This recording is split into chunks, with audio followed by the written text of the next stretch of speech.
We scroll for hours looking for a distraction, but sometimes the algorithm leads us to something we were never meant to see. A viral challenge that turns deadly, or a follower who knows exactly where you live. So, get comfortable, turn off the lights, and make sure your doors are securely locked. And let's get started. In fact, it was already a mess when I arrived. We crammed into Tyler's basement. Music blasting, neon lights flashing, soda bottles and vapes everywhere. Someone had brought fishing schnapps, but nobody was drinking it. Tonight, alcohol wasn't the goal. It was for TikTok. Jacob was at the center, his phone propped against a speaker. "Okay, guys, ready?" He smiles, brandishing the Benadryl like a trophy. The syrup challenge. Taking too much, hearing hallucinations, getting high. Some saw strange shapes, others said they were talking to the dead. But Jacob wanted to go further. "Dude, that's stupid," I mumbled. "Are you sure about that?" He rolled his eyes. "Dude, a guy on TikTok took $15. Was that okay? Was that not okay?" I had seen the video. The guy seemed to be fighting invisible demons. Jacob had already opened the bottle. Someone yelled when he poured the pink and pea syrup directly into his mouth. He swallowed the whole bottle like a pro. Some young people applauded. Others filmed the countdown. The rest of us just waited and watched. At first, it was funny. Jacob laughed. His eyes scanned the room as if he were seeing the invisible. He swayed, slowly blinking a strange smile. "You mumbled while the meltdowns." People laughed. Someone shoved a phone in his face. "Dude, what do you see?" Jacob frowned, his pupils dilated. Shadows, whispering. The room became quieter. His fingers snapped. Suddenly, he let out a strangled laugh that sent shivers down my spine. "I see the end." I swallowed. "The end of what?" He stared at me without seeing everything. The minutes ticked by. Jacob was getting worse. The laughter had stopped. His breathing was strange, shallow, rapid. His skin looked gray under the fluorescent lights. Then he started muttering, low and trembling, like a conversation inaudible to the others. "Dude, sit down."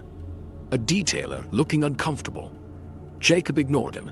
He was staring at something, visible only to him. "They want me," he murmured. "Who?" Pleasant to someone, still filming. Jacob's face didn't crease. "Them." The animals were tearing. The room exploded in chaos. Someone dropped their phone. A girl screamed. Jacob clawed at his arms as if something were crawling under his skin. Then he dashed upstairs, pushing past everyone. "Jacob!" I ran after him.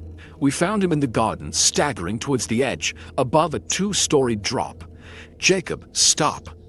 He turned around, the old glassy-eyed man. "I wonder if I can fly." He climbed onto the ledge. The next few seconds blurred together. I grabbed his arm. Tyler tackled him to the side. We pulled him out just as his foot slipped. He collapsed, convulsing, foaming at the mouth. He began to vomit blood, sword-like, dark red, flowing as if something had burst inside him. Her eyes bulged, bloodshot, as if she saw some horror lurking in the shadows. Her hands clawed, her throat choking on her own fluids. The veins in her forehead throbbed, ready to burst. Someone felt nauseous. A girl screamed to call for help, but the others were filming Jacob, who was convulsing, his body twisted on the cold grass, his lips turning black. Some laughed nervously, others whispered, but no one put down their phone to help. I did, though. I dropped mine and grabbed his shoulders. "Jacob, hold on tight, man." His mouth opened, but only blood came out. Then his body began to tremble more violently, his head hitting the ground, his pupils constricting, his fingers shaking like broken threads. A long exhalation, then stillness. When the ambulance arrived, Jacob was no longer there. They tried. The rescuers tried everything, but there was nothing left to save. Her body was inert. Her lips were blue. His phone was still live, covered in vomit and filth. Then, like vultures, the videos went viral. Days passed. The world moved on. TikTok removed the clips after they garnered millions of views. The parents held press conferences. TikTok issued a statement, and a new, foolish challenge took its place. Jacob became a statistic, and his so-called friends, those who encouraged him, moved on too. New party, new challenge, new content. Tell his parents. Their house is silent now, stifling. His mother stares at the window as if waiting for his return. His father barely speaks. I bring flowers that are wilting, like them. No one really talks about Jacob anymore. His friends barely mention him, just a name, a forgotten tragedy. The first scroll was just the beginning. If these TikTok nightmares are chilling your soul, join our community of shadows by subscribing and hitting the like button. Let's see if you can survive the next 2 stories. Lucas and I had been dating for about 8 months. He was cute, popular, and his TikTok was a hit. He was a motorcycle influencer who posted slow-motion videos of his roaring engine, which had earned him 50,000 followers and a few sponsorships. Luke loved the attention when people recognized him at the gas station or when flame emojis popped up under his posts, but it was starting to go to his head. One day, a friend told me she'd seen him at the mall with Ailey Parker, that girl who commented on all his videos, and I freaked out. When I confronted him, Luke insisted they were just friends and accused me of being jealous and insecure. He even suggested we break up if his social media career was too much for me. So, I decided to confront him with evidence. I convinced him to play a live truth or dare game at my place. He loved the idea immediately because it meant something to talk about. We set up in my living room with good lighting, prepared some snacks, and went live around 8 p.m. on Friday. People were flocking to the site. Most of the viewers commented on how cute we looked together. We started off easy with questions like, "What do you like best about each other?" or "Do your best impression." Everyone was having fun, the cat was going crazy, and Luke was really putting on a show for the camera. After half an hour, I changed my strategy. "Truth or dare?" I asked playfully. He smiled at the camera. "Truth, I have nothing to hide." The comments exploded with suggestions. I ignored them all. "Did you sleep with Ailey Parker last Friday after telling me you were sick?" Lucas's smile is frozen. "What the hell is this, Amber?" he said, glancing at the audience counter. 3,000 people were watching him lose his temper. "Truth or dare? You chose truth." I took out my phone and pressed play. The audio was perfectly clear with her voice. "Come back to bed, Ailey. We have some time before the idiot arrives." Ailey had posted it on her private Instagram account, the one she only allowed a few people to follow. A friend of mine had taken screenshots and sent me the video before Ailey deleted it. Lucas jumped from my phone, but I pushed him away. The comments were going completely crazy. It was going viral in real time. "Did you organize this?" he hissed. "You deceived me, Luke," he said, looking directly into the camera. "I wanted everyone to know who was really doing the killing." His face changed completely. The charm and all the false confidence he had displayed were gone. He looked really, really furious. I could see it hit him hard. We were live. People were watching us. His perfect little image was crumbling right in front of him, but there wasn't much he could do. "Amber is a sap." "Give me the phone." He was almost trembling with rage. "No, Amber, I'm serious." "Oh, really? Me too, when you said you couldn't see Ailey." He pushed his chair back so hard it crashed to the floor. "You think that's funny? You think ruining me live on air is some kind of female power play?" "Lucas, calm down." "How do I know?" "Don't tell me to calm down." He paced back and forth, his hands in his hair. "I'm going to kill you for this. Do you hear me? I'm going to kill you, damn it." He rushed to the counter, grabbed the large butcher's knife, and turned toward me. My heart stopped. "Lucas, you've ruined my life," Lucas said, stepping toward me with the knife raised. "You've destroyed everything I've worked for." I backed away from the camera, my heart pounding. "Lucas, push that knife away, please." "I'm going to kill you," he yelled. "I swear to God, I'm going to kill you for this." I turned and ran towards the door, but he was right behind me. I could hear his footsteps, his breathing, and his cries. The camera was still recording live, capturing everything. 3,000 people watched me flee for my life. I reached the front door but couldn't unlock it fast enough.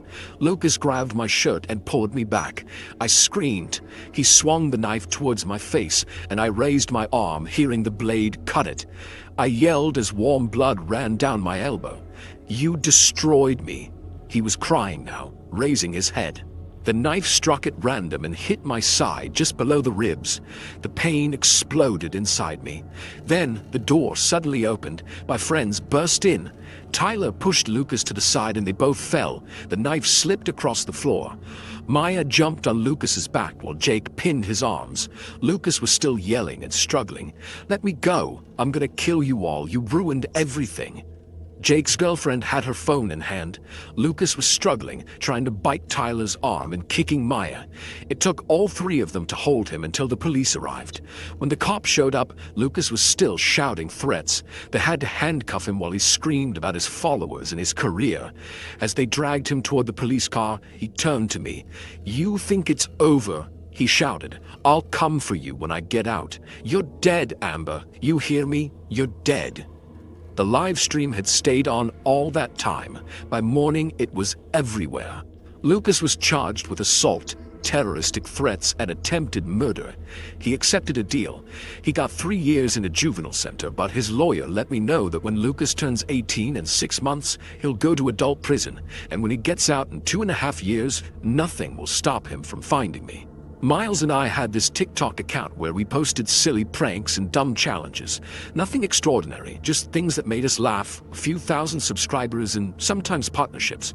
But recently the views had started to drop. We were stuck at 23K, and no matter what we did, the algorithm didn't care. The comments were also getting very harsh.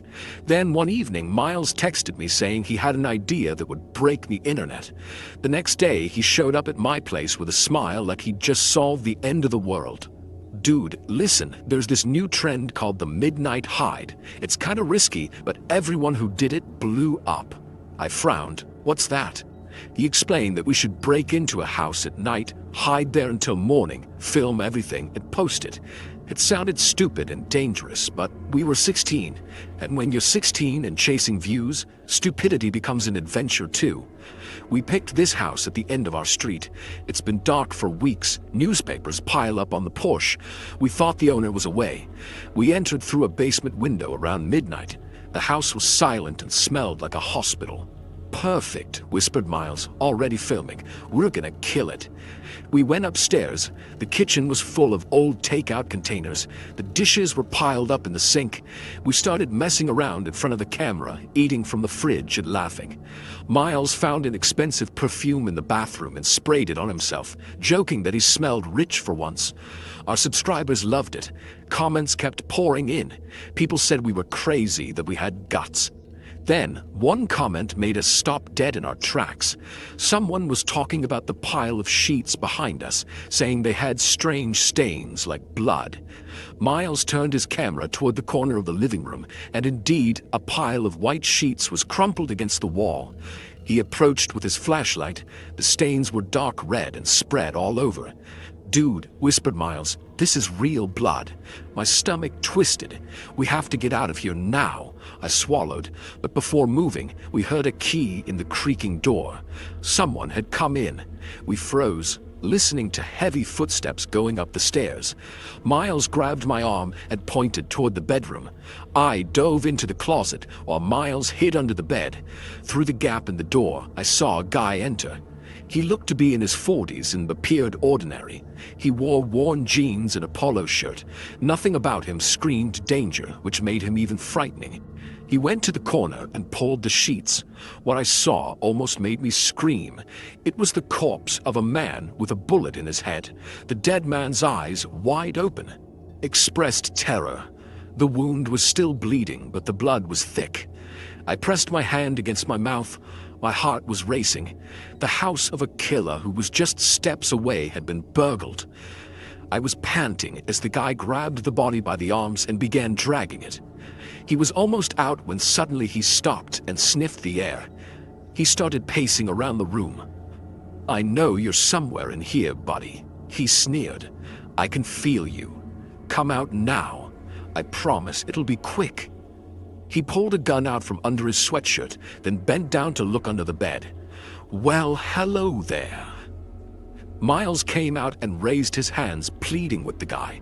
I won't tell anyone. I promise. We didn't." The gunshot was so deafening it hurt. I saw Miles collapse dead on the floor, his eyes wide open, blood pooling beneath his head. I had just witnessed my best friend since 3rd grade being murdered. I bit my sleeve so hard I tasted blood. I tried not to scream, to breathe, or do anything that would give me away. The guy dragged Miles into the hallway, leaving trails of blood on the floor. I thought he was going to leave, take the 2 bodies and go, but he stopped one last time in the doorway. "Wait a minute. Did he say we?" he whispered. He turned around and began searching everywhere, behind the door, the dresser. He was getting closer to the closet. His hand touched the closet door and he started to open it. I didn't think twice. I pushed hard, slamming the door into his face. He stumbled and I ran. He shouted at me and then fired twice. The bullets hit the wall, missing my head. I rushed down the stairs, bumped into the front door, and ran for my life. I only stopped 3 blocks away. I couldn't breathe anymore. My legs were shaking. I managed to call 911. The cops found the 2 bodies exactly where I had seen them. Surprisingly, the first was the real owner, David Matthew, missing for 2 weeks. Then Miles, still lifeless in the doorway, his phone having recorded everything, even his death. The killer fled out the back while I ran. They caught him 3 days later at his mother's, ready to leave the state. He was David Matthews' business partner. They argued over money and the guy killed him. David had been shot that morning and hidden under piles of sheets until his killer figured out what to do with him. We walked right into it. Miles's funeral was last week. His mother refused to look at me. She knows it wasn't my idea to take on this challenge, but I was still complicit. I deleted TikTok, but I see Miles every time I close my eyes, his arm going limp. I still hear that gunshot. The comments on that last video before it was removed by the police were horrible.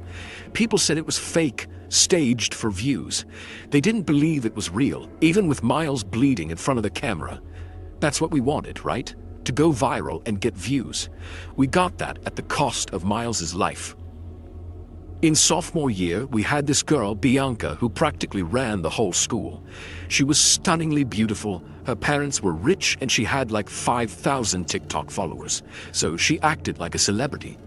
Bianca loved making people miserable, and her favorite target was Holly, a model student who was always reading and never bothered anyone. This afternoon after sports, I was getting dressed when I heard Bianca's high-pitched voice echoing in the locker room.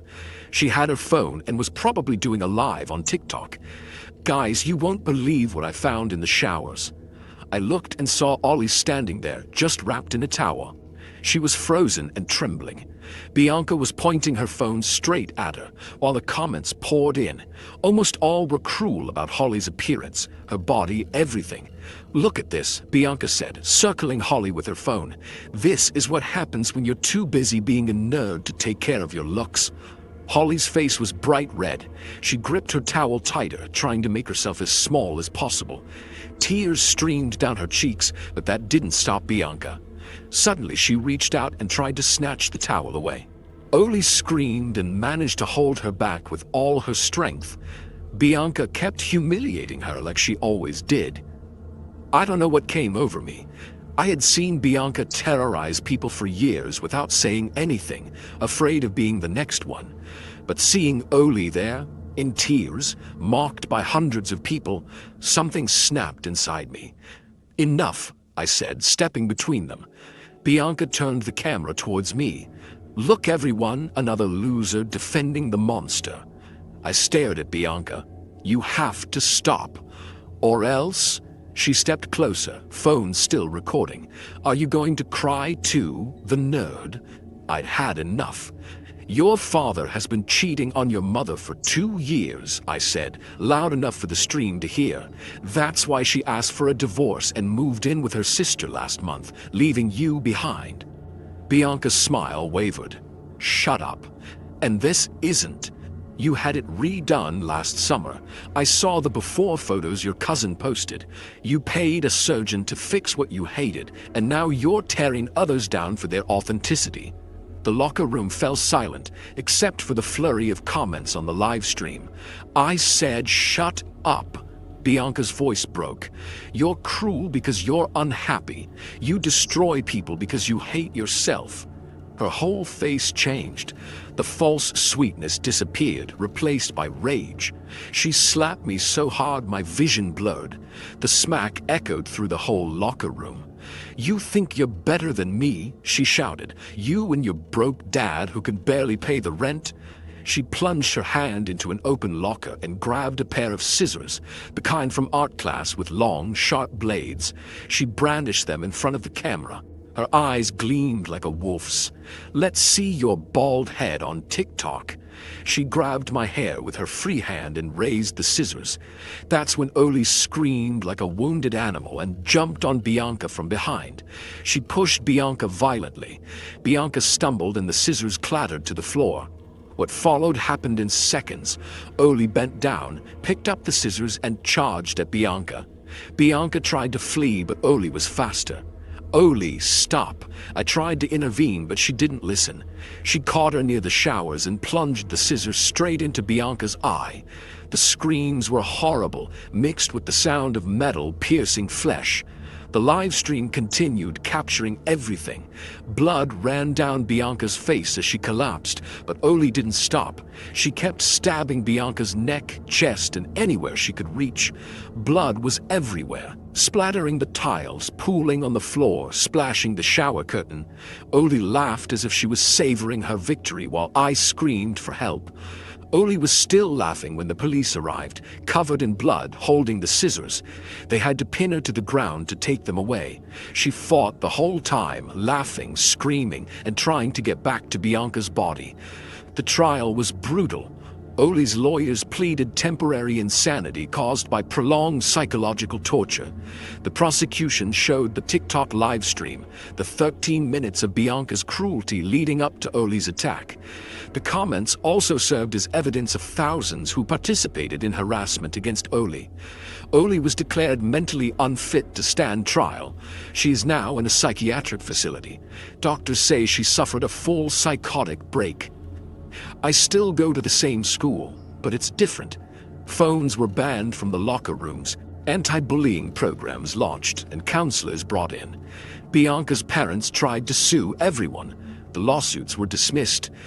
Every Friendship Day, I get a card from Oli with an almost identical message. "You're the only friend who stood up for me. Thank you, Evie."